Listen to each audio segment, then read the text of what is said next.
It's a weather impact day here at WDSU as we continue to follow all the nasty and wet weather here across the North Shore. That's at least where it is right now. But later in the morning, I think a lot of us across the rest of southeast Louisiana will be tapping into all that wet and stormy weather conditions. Here, a live look at WDSU First Warning Doppler weather radar. And again, we'll start with the North Shore because that is where we do have that aerial flood advisory that has been issued from the National Weather Service. This is going to go until 8:30 this morning, and you can see it does include a lot of the North Shore with Tangipahoa Parish, Hammond towards Kentwood, I-55 area. Yeah, pretty wet there. Also, we're looking at moderate to heavy rain that's moving through Washington Parish across portions of St. Tammany Parish.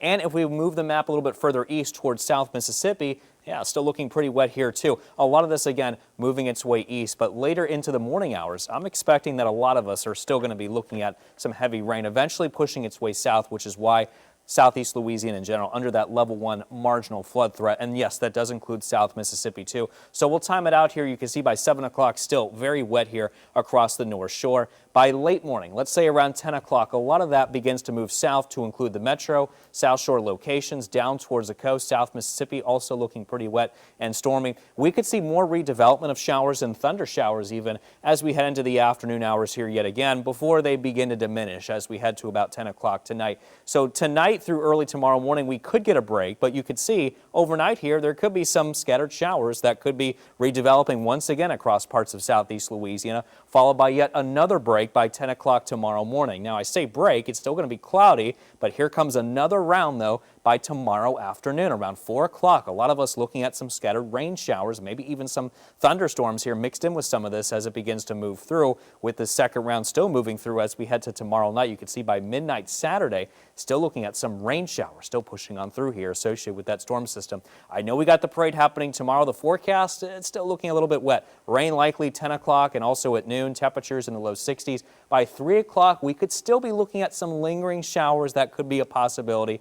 That is something that we're just watching and waiting right now. We could see anywhere between that 1 to 3 inch mark with some locally higher totals here possible over these next few days associated with the storm system moving through. But you know what? This is not bad news at all. We do need the rain in southeast Louisiana. I know we have the parade tomorrow, like I mentioned, or Saturday rather, but we still could use the rain here right now as that moderate drought condition again does continue.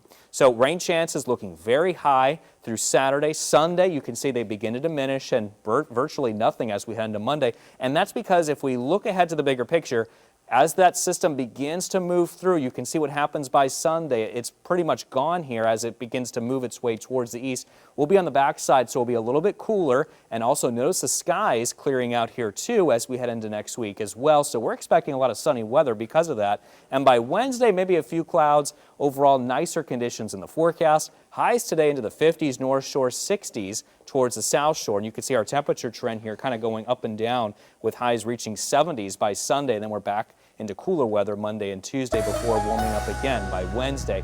And that's a look at your WDSU First Warning 7-day forecast. And the good thing is Monday through Wednesday, we turn sunnier and temperatures feeling mild here too. Brandy?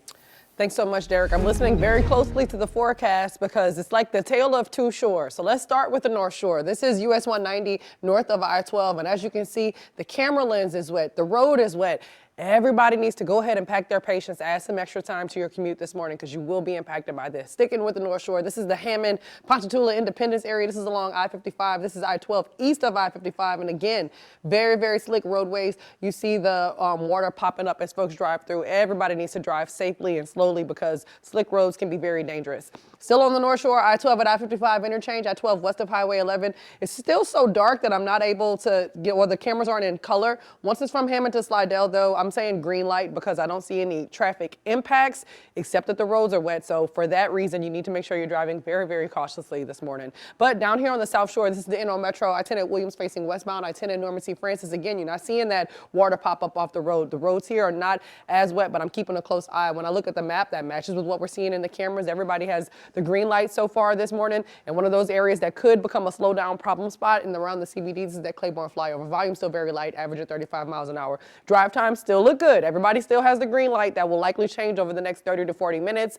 US 90 at St. Charles. And as you can see, roads look very dry on the Pontchartrain Expressway. It's 6:20 as things keep coming. If something major develops, I, of course, will push it to your phone through the WDSU News app. Thank you so much, Brandy B. Harris. We really appreciate it. All right, still ahead, changes coming while the CDC is considering modifying the childhood vaccine schedule. Plus, the new video and pictures released from inside convicted sex offender Jeffrey Epstein's home in the U.S. Virgin Islands.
The childhood vaccine schedule in the United States could soon see major changes. The Centers for Disease Control is set to meet today and tomorrow to re-examine long-established vaccine protocols and likely revise the recommended timing of the hepatitis B shot given to newborns.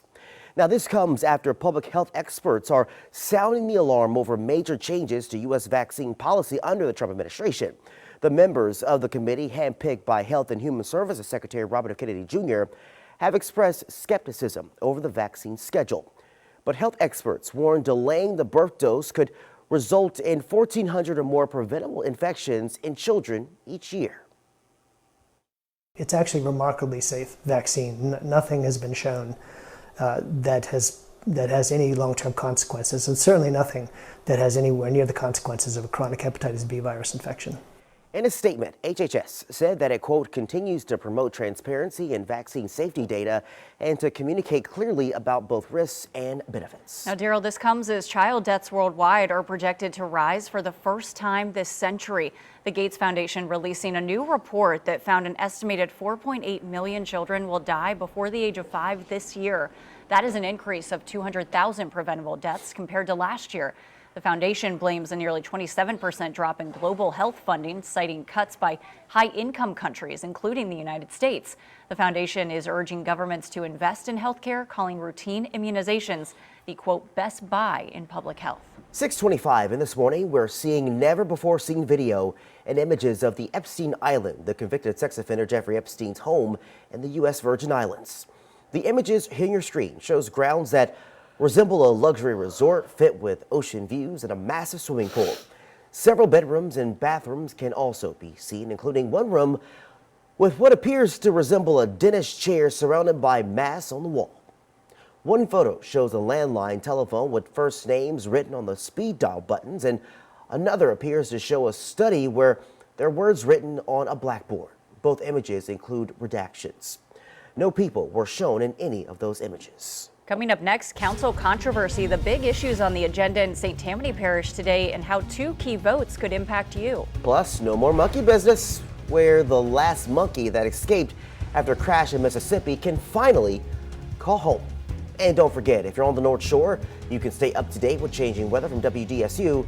That's on your favorite North Shore Media Group radio station.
Right now on WDSU News This Morning. We are tracking rain and heavy rain too across the North Shore. I'll let you know when that does move into the metro and how much that we could get. And as immigration operations get underway across our area, we'll explain the concerns from local teachers. And up for discussion, the local school's future. Orleans Parish leaders will talk about today and how it could impact operations.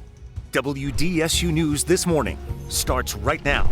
The time is 6:29, and grab an umbrella before you head to work or school. Trust us, it is a rainy start to your morning, and that rain is going to stick around throughout the day, even into tomorrow. Yeah, so we have team coverage for you this morning to help you get out the door and to help you plan for the day. Let's begin first with first warning weather meteorologist Derek Sibley with more on the forecast for this Thursday. Derek.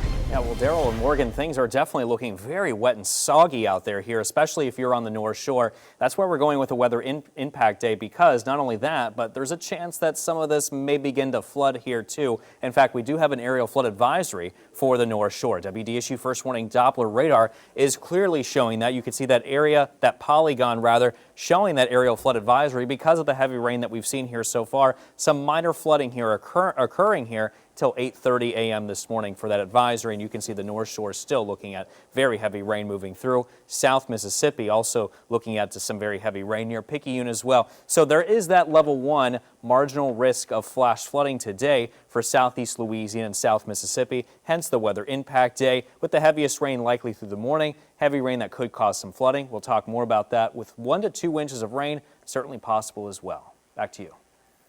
All right, thanks so much, Derek. It's 6:31 on this Thursday morning, aka Friday Eve, and it is a wet start. Derek already told you it's a weather impact day, and that weather is absolutely impacting your Thursday morning commute. This is US 190 north of I-12. This is near Covington, and as you can see, the lens is wet, the roads are wet. You're seeing that water pop up as folks are driving through. You need to pack your patience. I would absolutely add about 15 minutes to my drive time this morning. Looking at the North Shore, sticking with the North Shore, this is I-12 at I-55 interchange, I-12 west of Highway 11. So on the roads from Hammond to Slidell, y'all have the green light. US 190, y'all have the green light.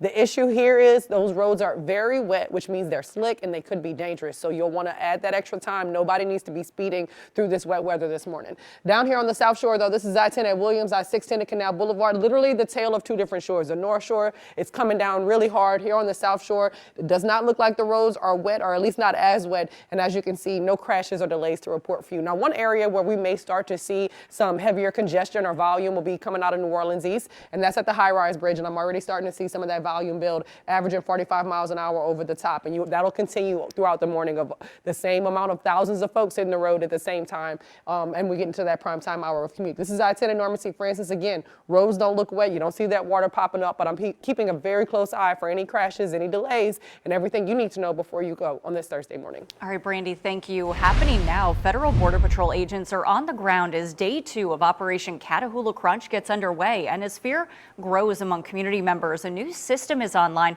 where people can report misconduct by federal agents. Yeah, so this comes as we saw agents arresting people across the area yesterday. WDSU's Anam Siddiqui is live with the new tool being launched from the city of New Orleans. Anam. Yeah, Morgan, Daryl, the city of New Orleans is launching the Know Your Rights portal. So the purpose of this website is for people to report potential abuse by federal immigration officers and to educate themselves on their rights when interacting with ICE or Border Patrol. So how it works is that you're going to go to council.nola.gov/knowyourrights. From there, you can upload any videos you may have concerning misconduct. You do not need to provide your name. Now, you can find all of this information in English, Spanish, and Vietnamese. New Orleans Mayor-elect Helena Moreno says she wants to ensure due process is followed, and that is why she urges documentation. We want the most violent criminals off of our streets. Whether they're legal or illegal, we want them off of our streets. But it's that rounding up of people who are working hard.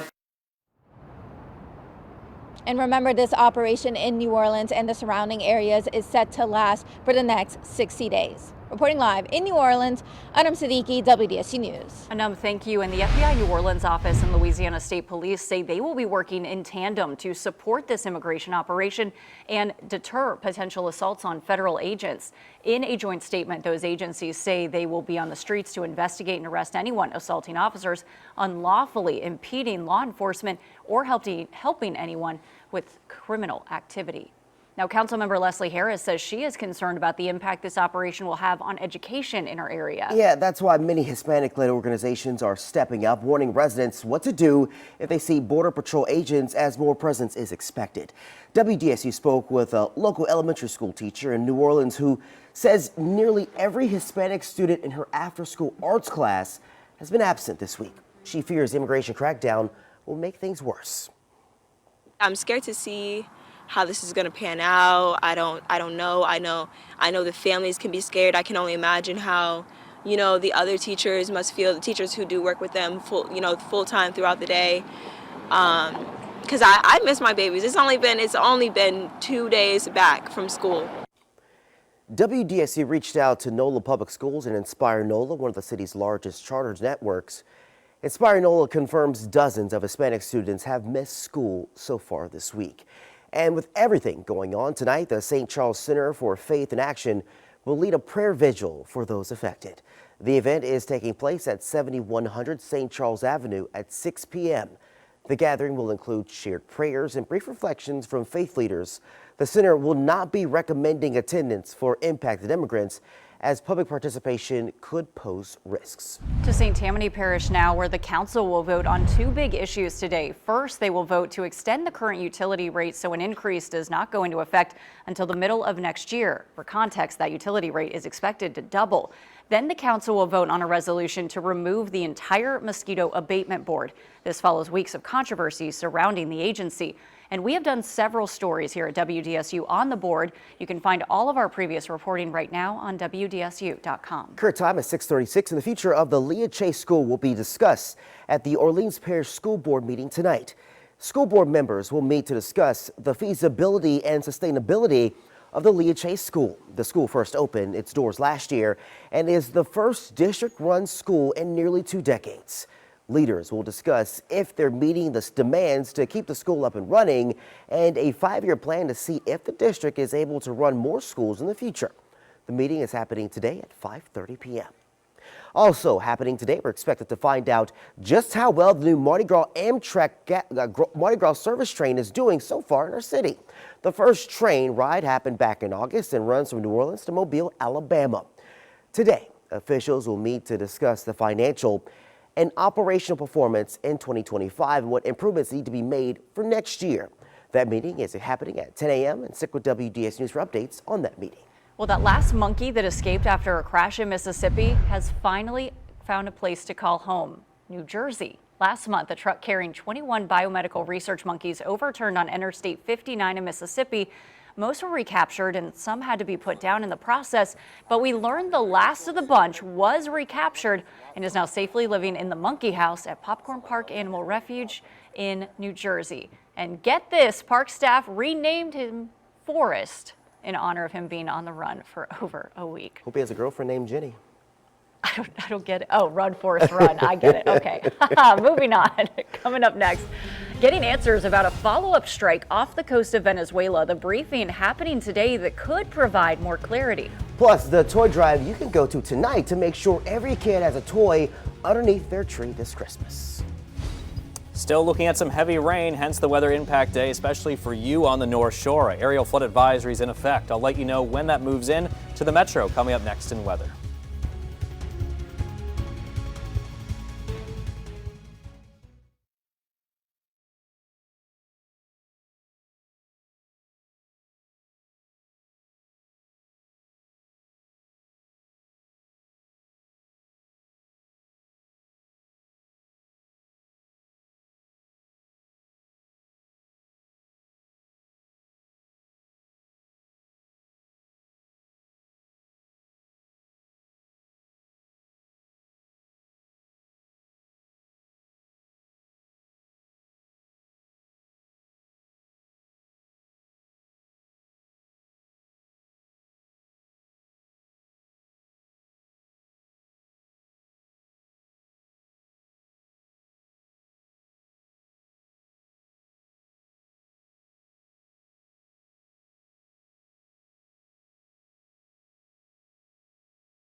Today, we hope to learn more about the second strike on an alleged drug boat in the Caribbean Sea. The admiral, who the Trump administration says ordered that follow-up strike, is expected to give a classified briefing to top congressional lawmakers. Washington correspondent Rachel Hersheimer joins us right now from Washington or from Capitol Hill with what we can expect. Rachel.